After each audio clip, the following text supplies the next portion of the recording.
أشرقت نفسي بنور من فؤادي حينما رددت يا رب العباد. السلام عليكم ورحمة الله وبركاته. الحمد لله رب العالمين، وصلى الله وسلم وبارك على عبده ورسوله نبينا محمد وعلى آله وصحبه أجمعين. أما بعد.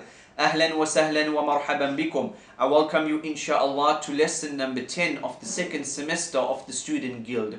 أهلا وسهلا ومرحبا بكم.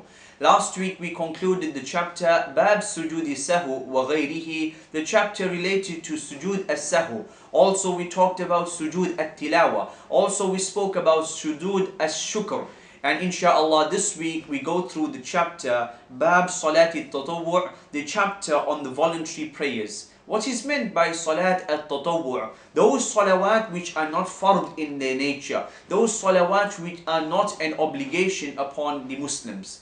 Inshallah, we begin with hadith number 280.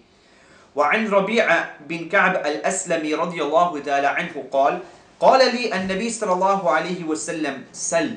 The Messenger صلى الله عليه وسلم told Rabi'a, ask for whatever you want. فقلت أسألك مرافقتك في الجنة.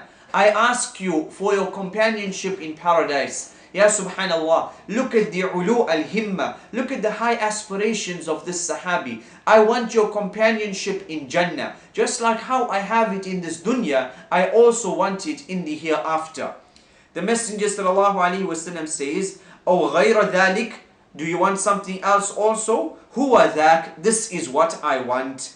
قال النبي صلى الله عليه وسلم فأعني على نفسك بكثرة السجود. Then help me in achieving whatever you want by a lot of sajda, by a lot of sujud. This means by a lot of salatul tatawwu', by a lot of nafil salawat. Not just sujud on their own, but sujud in salah. As we know that the Messenger sallallahu alaihi wasallam in authentic ahadith recorded by Imam Muslim, he stated that no person bows down in sajda to Allah subhanahu wa ta'ala except that he is lifted in one daraja. He is lifted and he is given a higher grade.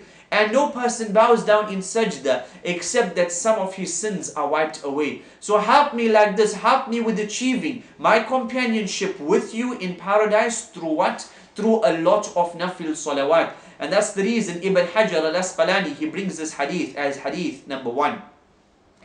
Rabi'a al-Aslami radiyallahu ta'ala anh, he was a servant of the Messenger sallallahu alaihi wasallam. He was the one who at times would bring water to the Messenger sallallahu alaihi wasallam. He was from amongst the people of Ahl Suffa. We see his high aspirations and his lofty aims and whatever he wanted. His aims and his goals were related to the hereafter, companionship with the Messenger sallallahu alaihi wasallam in paradise. We see that this hadith is a proof that a person should make a lot of nafil salawat. And from another angle we gauge that a lot of nafil salawat is not a bid'ah. Yes, the Messenger sallallahu alaihi wasallam might not have prayed 300 rakats of salah on any given day. He might not have prayed 20 or 30 rakats of salah at night. But is it permissible for myself and yourselves to do that? The answer is yes. Based upon this general hadith which states, make a lot of sujud, make a lot of nafil salawat. We know that salatul tatawwu' is not fard. It is not fard, it is something recommended upon the Muslims. But what about a person who does not pray salatul tatawwu' at all, his entire life? Would he be sinful? The answer is no, he would not be sinful. But from the point of the sharia, he would be a person who would be looked down upon.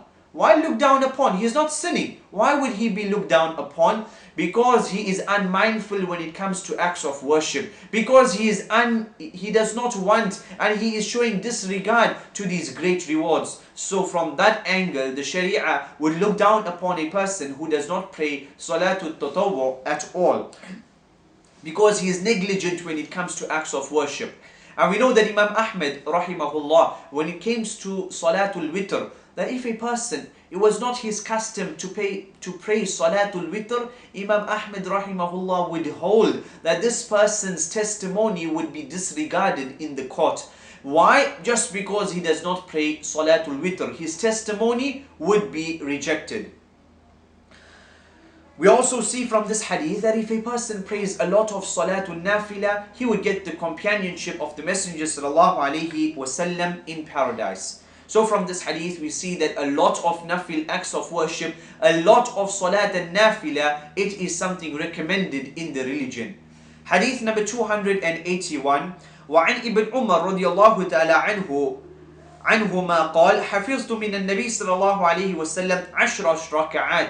I memorized from the Messenger sallallahu alaihi wasallam 10 rak'ats of salah. Number 1, ركعتين قبل الظهر, 2 rak'ats before salatul zuhr, وركعتين بعدها, and 2 rak'ats after salatul zuhr, وركعتين بعد المغرب, 2 rak'ats after salatul maghrib, في بيته, in his house, وركعتين بعد العشاء في بيته, 2 rak'ats of salah after salatul isha in the house of the Messenger sallallahu alaihi wasallam, وركعتين قبل الصبح, and 2 rak'ats of salah before salatul fajr. متفق عليه, and this hadith recorded by Imam al-Bukhari and Imam Muslim.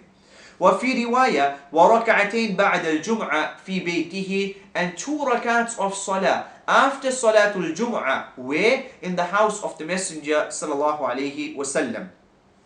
ولمسلم كان إذا طلع الفجر لا يصلي إلا ركعتين خفيفتين, that when true dawn would appear, the Messenger sallallahu alaihi wasallam would only pray 2 rak'ats of the sunnah of salatul fajr.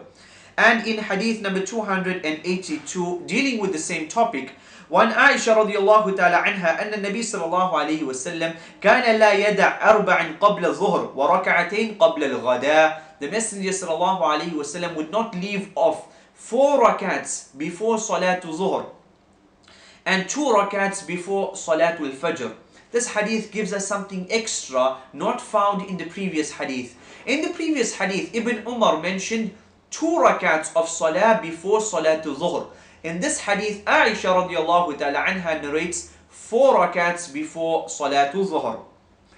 So from these 2 ahadith, we learn the number of rak'ats in salah al-rawatib. Salah al-rawatib meaning the sunnah muakkada prayers, which are attached to the fard salawat. We see that there are 2 rak'ats before salatul fajr, 2 rak'ats or 4 rak'ats before salatul zuhr, 2 rak'ats after salatul zuhr, 2 rak'ats after salatul maghrib, and 2 rak'ats after salatul isha. If one adds this up, according to Ibn Umar, because he mentioned 2 rak'ats before salatul zuhr, it would total up to be 10 rak'ats. And if one goes with 4 rak'ats before salatul zuhr, it would total up to be 12 rak'ats. As mentioned in other ahadith, the virtue of a person reading 12 rak'ats of salah any given day, then inshallah for him is a palace in paradise. What are the benefits of this salah al-rawatib? What are the benefits of a person reading these salawat? Then the answer is that it covers up the mistakes that you make in your fard salawat. It ensures protection and the safety of your fard salawat. Don't you think that a person who looks after his 2 rakats of sunnah of salatul fajr, definitely he would be on time for his fard of salatul fajr? Don't you see that the person who looks after his 4 rakats or 2 rakats before salatul zuhr, he definitely would be on time for his salatul zuhr? So they look after your fard salawat. And also it is the raising of your darajah and granting you a higher place in paradise. And inshallah for this person is a palace in paradise. These salawat which we just mentioned, either 10 or 12 rakats, then they are sunnah muakkada. They are the stressed sunnahs of salah. What happens if a person missed out his 2 rakats of sunnah of salatul fajr? Then as we had discussed previously, that the person can read them directly after his fard salah of salatul fajr, or it would be better for him to wait for the sun to rise, and after the sun has risen, for him to make up those 2 rakats of salah. What happens to the person who comes late for salatul zuhr and he missed his 2 or 4 rakats of sunnah salah before salatul zuhr? When does he make it up? When can he make it up? Then the answer is, he prays his 4 rakats of salatul zuhr, then prays the 2 sunnah after salatul zuhr as normal, and then he makes up the 4 rakats of sunnah which he missed before salatul zuhr. So he reads that last, insha'Allah. Hadith number 283. وعنها رضي الله تعالى عنها قالت, narrated by Aisha رضي الله تعالى عنها, she states, لم يكن النبي صلى الله عليه وسلم على شيء من النوافل أشد تعاهدا منه على ركعتي الفجر متفق عليه.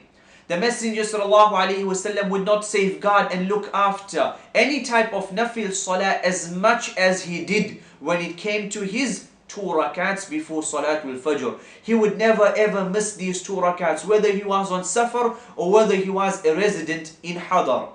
In the narration of Imam Muslim, it states, رَكَعَةَ الْفَجْرِ خَيْرٌ مِّنَ الدُّنْيَا وَمَا فِيهَا. The 2 rakats of Salatul Fajr, the 2 rakats before the fard of Salatul Fajr, they are worth more and better than everything in this world. رَكَعَةَ الْفَجْرِ خَيْرٌ مِّنَ الدُّنْيَا وَمَا فِيهَا. Better than everything in this world and that which it contains. Ya Abdullah, Ya Amat Allah, do you believe that the Messenger sallallahu alaihi wasallam mentioned this hadith? Do you believe that these words came out from his mouth?